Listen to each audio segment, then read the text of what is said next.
próximo convidado sabe tudo sobre a Atlântida. Eu vou conversar com Francisco Javier Ropero Peláez. Por favor.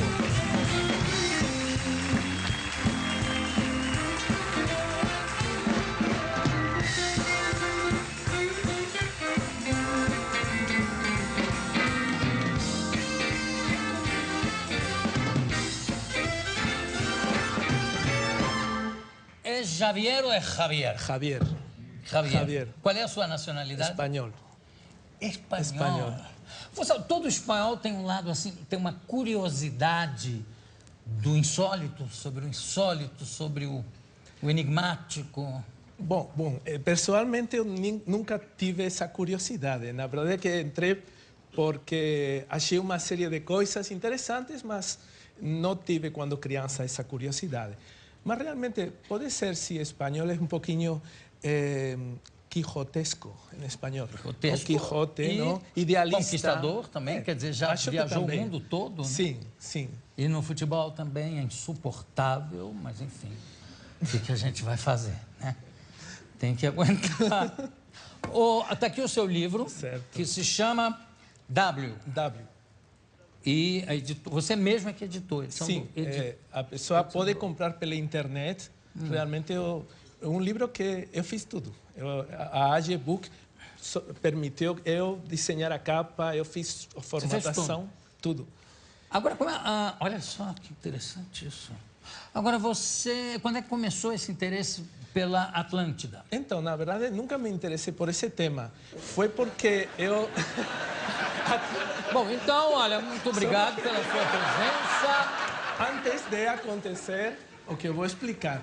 Na verdade, é assim, por algumas circunstâncias pessoais, eu não conseguia viajar muito, e assim que abri o programa Google Earth, esse que dá para ver o mundo por cima. Pelo Google. Na hora que eu abri pela primeira vez o programa, eu fiquei surpreso, porque quando a bola do mundo estava se aproximando entre a América do Norte e a América do Sul, vi um retângulo muito claro.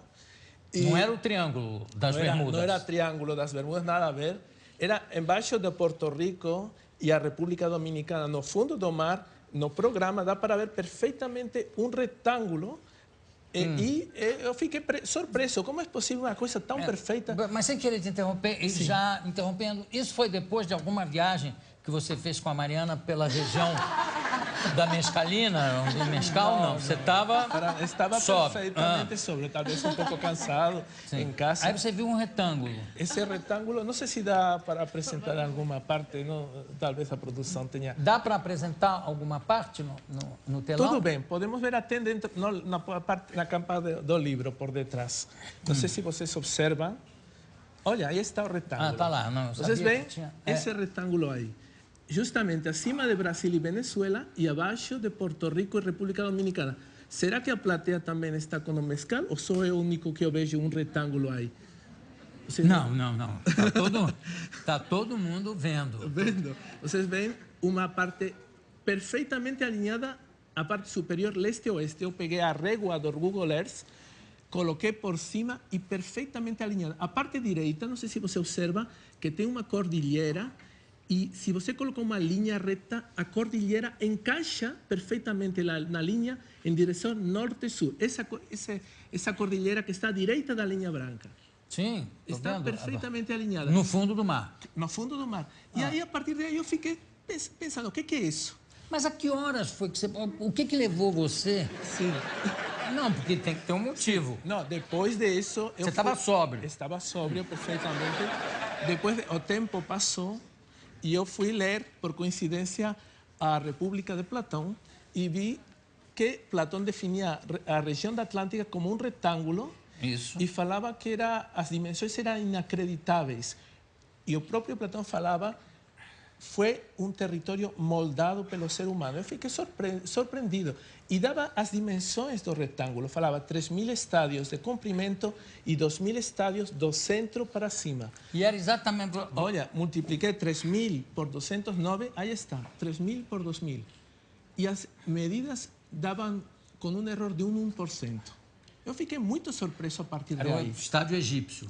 estádio egípcio que mide 209 metros, porque quem falou para o filósofo grego Platão essas medidas foi um sacerdote egípcio. Agora, aqui, rapidamente, só interferindo no Sim. assunto, por que essas medidas são quebradas, né? 209, parece coisa de americano, que é 12 em vez de não aceita o sistema. Na verdade, assim, a medida original era a medida estádio egípcio. Nós que temos Claro, mas o estádio egípcio era o estádio era arena, como se não, fosse era uma unidade de medida mesmo. era uma unidade de medida com a qual... Eu pensei que era baseada nos estádios. Não tinha. Não. Embora depois foi adotada pelos gregos, pelos romanos, etc, etc. E aí, você quando percebeu isso tudo, você pensou o seguinte, é a Atlântida. Não pensei isso. Então, por enquanto, não adiantou nada essa pesquisa. E aí? Eu conheço a área de computação e eu fui atrás dos estudos de sonar. Eu coloquei as medidas do sonar num computador para ver em 3D esse território. E aí comecei a ver que realmente tinha coisas muito incríveis. O próprio Platão falava que tinha uma montanha bem no centro. No território esse aparece essa montanha. E aí fui atrás de outras coisas. Por exemplo, esse território é marítimo. E se você estuda os corais, em cada momento você pode saber onde que estava o nível do mar. E qual é a que profundidade está esse? Esse território está a quase 4.000 metros de profundidade, é muito profundo. A ideia é o seguinte, o Platão falava que a Atlântida foi fundada faz 11.600 anos. Muito longe de nós agora. Mas assim, essa data ninguém tinha percebido até agora, até o ano passado, que foram reajustadas todas as datas de carbono 14, que 11.600 anos acontecimentos muito importantes ao longo do mundo todo. Por exemplo, foi o deshielo, na era do hielo, todas as geleiras derreteram e foi o nível do mar crescendo. Os corais mostram em cada momento onde que estava o nível do mar. Então, pela datação de carbono 14 do coral, você sabe onde que estava o nível do mar.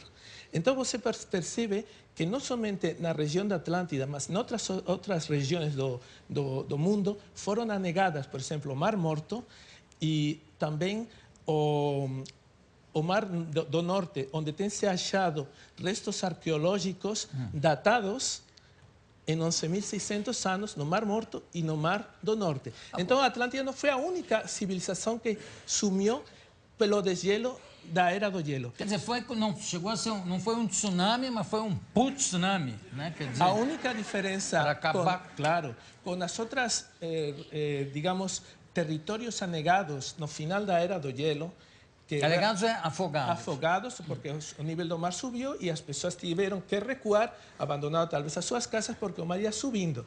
A questão da Atlântida, a diferença desse território atlântico com os outros muitos que anegaram nessa mesma época, é que na Atlântida aconteceu de um modo catastrófico. Mas na Atlântida, tudo bem, presume-se até do ponto de vista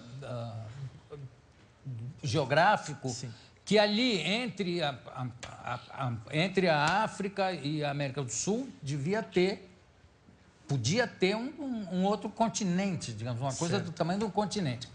Mas o que eu acho que ainda não existem provas, a não ser que você já tenha documentado isso, de uma civilização extraordinária habitando essa região. Por que isso? Sim, bom, na verdade é assim. Realmente sim existem provas em volta da região de que teve uma civilização avançada. Por exemplo, temos restos arqueológicos de faz 11.600 anos de um ser humano encontrado perto, na América do Norte, chamado o Homem do Espírito da Caverna. A gente tem uma fotografia aqui dele.